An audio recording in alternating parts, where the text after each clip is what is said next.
The mug slipped from my fingers and shattered on the kitchen tiles. My father's voice thundered from across the room, shaking the very air. "What have you done, Emma? Before we begin, drop a comment and tell us what would you do in this situation? Be honest, tell me in the comments below. We read every comment. Let's begin." I didn't move. I didn't cry. I just stood there, back straight, hand resting gently on my barely there belly. "I'm pregnant," I said calmly. My voice didn't shake. Not this time. The silence that followed was deafening. My mother, Lorraine, froze mid-step at the bottom of the staircase. Her face paled. Her hands, still wet from folding laundry, trembled. You just turned 18. Are you insane?" My father stepped closer.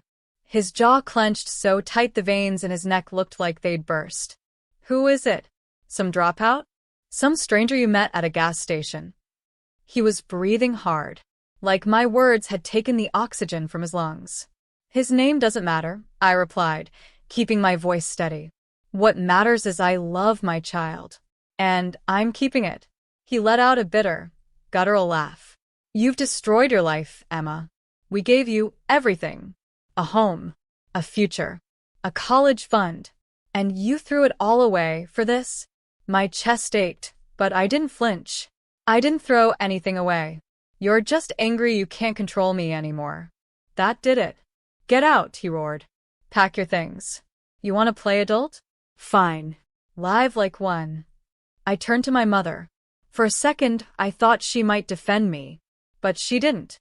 She just shook her head, whispering, "You're such a disappointment. Like I'd murdered someone." And that was it. They didn't ask who the father was. They didn't ask what support I had. They didn't ask if I was okay. They just kicked me out.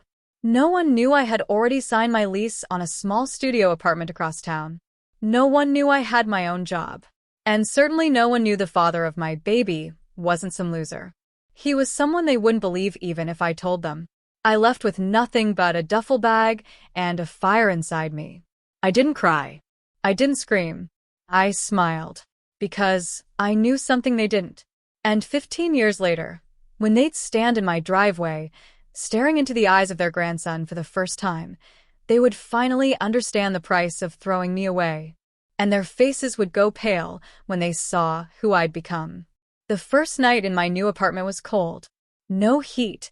No furniture, just a secondhand mattress on the floor and a cracked window that whistled every time the wind passed.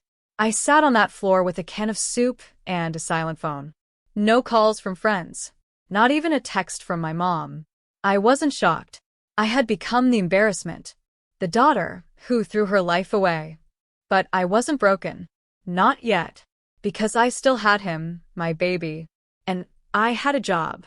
3 weeks before everything exploded, I had secretly taken a receptionist position at a private medical clinic just outside Raleigh. The pay wasn't great, but the doctor who hired me, Dr. Weston, treated me like a person. He didn't care that I had just turned 18 or that I was pregnant.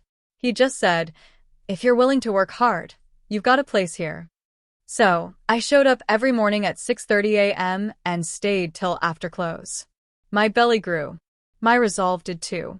No handouts. No pity. At night, I studied. Accounting, business, law, economics. Whatever free courses I could find online. I wasn't just going to survive. I was going to become someone they'd never see coming. I stopped checking my old social media.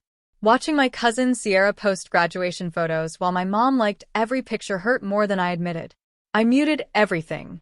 At 7 months pregnant, I worked at the clinic desk during the day and answered phones for a call center at night. One day, I collapsed outside the bus stop. I hadn't eaten, hadn't slept. I was barely 20 years old and already drowning. Dr. Weston found me outside, shivering, crying quietly, and holding my stomach. He called a nurse, canceled his patients, and sat beside me. "You okay, Emma?" "No," I whispered. "But I will be." He didn't ask questions. He just nodded. Then, he handed me something, a letter of recommendation. "Give this to her," he said. "My sister. She runs the finance office at Harrington Medical HQ." I stared at him. "Why are you helping me?" He smiled. Because you remind me of someone I once gave up on. I don't make that mistake twice. That moment changed my life. 2 months later, I had my son, Landon. I held him in my arms and cried harder than I ever had. Not because I was scared. Not because I felt alone. But because this beautiful boy with his curious eyes and tiny fists made every minute of struggle worth it. And from that day forward, I swore, he will never feel unwanted. Not like I did. What came next was years of sacrifice, hunger, sleepless nights, and a plan. Because if they thought I'd disappear, they had no idea who I was becoming. I didn't have a roadmap. Just a baby boy, a part-time job, and a burning determination they never expected from the girl they kicked out. Landon was barely 2 months old when I started working nights again, this time remotely, typing reports and sorting billing records for Harrington Medical's finance office. Dr. Weston's sister, Evelyn, gave me a shot. She didn't hand me a title or a salary I didn't earn. She just said, "Don't miss deadlines. Don't make excuses. And don't wait for anyone to save you." And I didn't. I breastfed Landon between midnight reports. Took data entry jobs on the weekends. Taught myself how to manage budgets, audit spreadsheets, and write contracts. I even started dressing differently when I went into the office. Clean, fitted blazers I found at thrift stores, low-heeled shoes, and quiet confidence. People stopped looking at me like a teenage mistake. They started treating me like a woman with purpose. By the time Landon turned 2, I had moved us into a small townhouse near the edge of Chapel Hill. Nothing fancy, but it was ours. A place with clean floors, a small yard, and a door no one could kick me out of. I framed a picture of Landon's first birthday and placed it by the entryway. Every time I came home after a long day, it reminded me why I never gave up. Meanwhile, my parents? Silence. No calls. No letters. No attempt to find out if I was alive. But I knew through other channels, through gossip and holiday newsletters my aunt would email without thinking, that their lives went on as if I never existed. My younger cousin got into Duke. My brother married a corporate lawyer. And every post, every family gathering, looked polished and proud. No one mentioned me. I was the closed chapter. Until one day, the chapter reopened itself. I was 26, sitting in a meeting with Evelyn and 2 executives from Harrington's regional division when she slid a folder across the table. "We're launching a new division," she said. "You've been working in the shadows long enough, Emma. It's time you took charge." I blinked. "Took charge how?" She smiled. "You're being promoted. Head of operations. Starting salary, $138,000. Full benefits. You'll lead a team of 12. And yes, Landon can stay at the in-office daycare." I covered my mouth and stared down at the offer. I couldn't speak. "You've earned every cent of this," she said, leaning in. "And before you even think of saying no, don't. We need someone like you. And so does Landon." The moment I walked out of that office, I called Landon's school, told them I'd be picking him up early, and drove straight there. He was 8 now, wild brown curls, sharp green eyes, and the same smile that used to keep me going through graveyard shifts. "Where are we going?" he asked, buckling his seatbelt. "Home," I said, smiling. "Our new home." That night, I signed a lease for a property in the historic district. 3 bedrooms. High ceilings. A garden in the back. I paid in full. No mortgage. But I wasn't finished yet. Because there was one part of my story I hadn't written yet. I had kept Landon's father a secret from everyone, even Landon. But not because he was dangerous or shameful. Because he had trusted me with privacy. You see, the man I had fallen in love with all those years ago wasn't some teenage fling. He was a first-year med resident from Johns Hopkins, doing rotations at the clinic where I worked. We met once. Shared something real. But his family disapproved of me. Poor. Young. Alone. He moved to Boston 2 weeks later. And when I told him I was pregnant, he did something I'll never forget. He offered money. I said no. And never called again. Because I didn't want Landon to be a transaction. I wanted him to be mine. Now, 15 years had passed since my parents threw me out. And suddenly, last fall, a letter arrived at my office front desk. It was from them. My mother's handwriting. Shaky. Almost unreadable. Emma. Your cousin told us you live nearby. We didn't know how to reach you. We'd like to see you. And meet your son. Please. If you're willing to talk. I sat in my office chair for almost an hour, just staring at that envelope. I didn't cry. I didn't rage. I just felt something cold. Not because they were reaching out, but because they had no idea what they were about to walk into. And when I invited them to my home the following Saturday, I didn't warn them. I didn't tell them what I did for a living. I didn't mention the house, or Landon's perfect manners, or the life I built with the very hands they said were only meant for failure. Because I wanted them to see it, to walk through the very same door they slammed in my face, and go pale with regret. I heard their car pull up 10 minutes early. Of course they were early. My father, Daniel Carter, was the kind of man who liked to control every moment of his own narrative. The kind who wanted to arrive rather than be received. And now, 15 years later, he was standing on my porch with my mother beside him, both dressed like they were visiting a country club, not the daughter they disowned. I saw them through the tall window beside the door. My mother clutched her purse tight, her eyes scanning the garden, the porch swing, the polished brick steps. Her mouth moved slightly, whispering something to him. Maybe a warning. Maybe a prayer. I opened the door before they knocked. My father stiffened. My mother's jaw dropped slightly. I had changed so much. I could see it confused them. I wasn't a scared girl in a hoodie dragging a duffel bag across the lawn anymore. I stood taller. Sharper. Confident without needing to pretend. My tailored cream blouse, black slacks, and the soft pearl necklace Landon bought me on my last birthday said everything they needed to know before I ever opened my mouth. Emma, my mother breathed. Her voice was soft. Careful. Come in, I said, stepping aside. They didn't know how to react. The house was quiet, warm, elegant.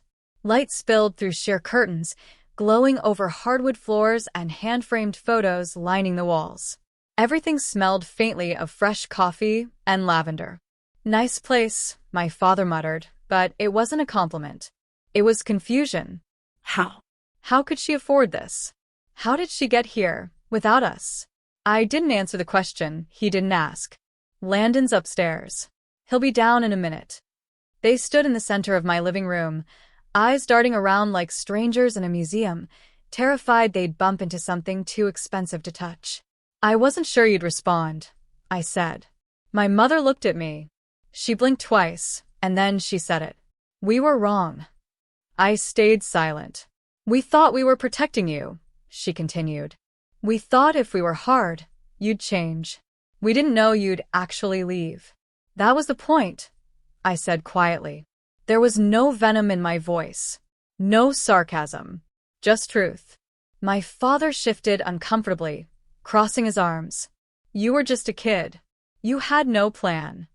I had a child, I interrupted, and a job, and a spine. He looked away. The silence between us stretched, thick with 15 years of everything unsaid. And then, footsteps on the stairs. Landon appeared, dressed in his pressed navy blue sweater and jeans, his hair combed, his expression calm and curious. He was tall for his age, broad-shouldered, Kind-eyed. He looked like someone you'd trust. He looked like someone who had been loved, deeply, fully, and without condition. Landon, I said, these are your grandparents. He blinked, then walked down the last step and stood beside me. Hi, he said simply. My mother's hand went to her mouth. Daniel took half a step forward, his lips parting. But what hit them wasn't just his resemblance to me. It was the photographs he carried in his hands, ones he had pulled from the cabinet while they stood there. He handed one to my mother. It was Landon standing beside a tall man in a white coat. That's my dad, he said proudly. He's a cardiovascular surgeon in Boston. He visits during the summers and sends me books every month. My mother nearly dropped the photo. And then, before they could say anything, Landon pulled another frame from the cabinet and held it out. It was me, standing behind a podium with the Harrington Medical logo, surrounded by a board of directors. Mom's the head of operations, Landon said with a small smile. She runs everything. That's when it happened. My father's face dropped. Visibly, audibly, like the air had been punched out of his lungs. He stumbled back a half step, his hand gripping the back of the couch. You, he whispered. You built all this? I looked at him. My voice was calm, but beneath it was every sleepless night, every insult, every lonely birthday, every moment they thought I wouldn't make it. No, I said. I built myself. The room was so quiet you could hear the wind brush against the windows. My father hadn't sat down. He couldn't. His pride wouldn't let him, and his legs looked too weak to hold the weight of what he was seeing. My mother, still clutching the photo of Landon and his father, slowly lowered herself onto the edge of the couch. Her lips parted like she wanted to speak, but nothing came out. Landon stood calmly beside me, folding his hands like the polite, well-raised young man he was. He didn't look confused. He didn't look scared. He looked like he knew, he had always known, that the two people standing in his mother's living room had chosen to be strangers in his life. And now they were standing in a house they didn't build, looking at a boy they didn't raise, and a woman they had tried to erase. My father finally cleared his throat. I didn't know you were in contact with him. With the boy's father. I wasn't, I replied. Not for a long time. He wanted to be there, but I told him no. I wanted Landon to grow up knowing stability, security, no broken promises. When Landon turned 10, I let them meet. Slowly. On my terms. My mother spoke then, her voice trembling. He's beautiful, Emma. Thank you, I said quietly. She looked at me with tears in her eyes. We made a mistake. I didn't respond. Because the words were too late. My father suddenly snapped, his voice rising, not with anger, but desperation. You could have called. You could have come back. We would have helped. No, you wouldn't have. I cut in sharply. You told me to leave. You didn't ask if I had a plan. You didn't even ask if I was safe. You assumed the worst and made sure I knew I wasn't wanted. My voice cracked then. The years caught up to me. Not in weakness, but in finality. You kicked out your daughter on the worst day of her life. And now you want to sit on the couch she bought and pretend none of it happened. My mother started to cry. I'm sorry, she whispered. I'm sorry for everything. I looked down at her. And for the first time in 15 years, I felt nothing. Not hate.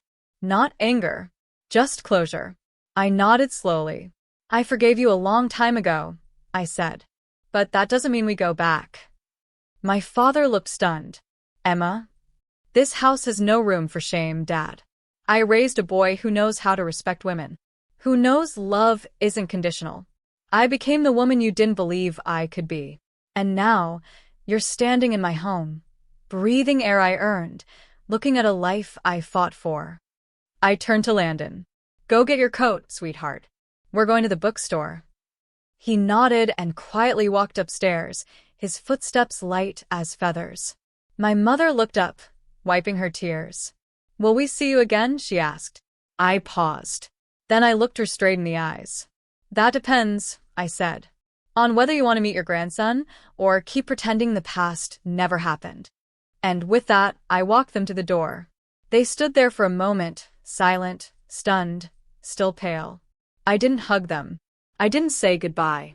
I just closed the door softly behind them, and for the first time in 15 years, it was me who stood on the inside of the house with everything they once thought I'd never have.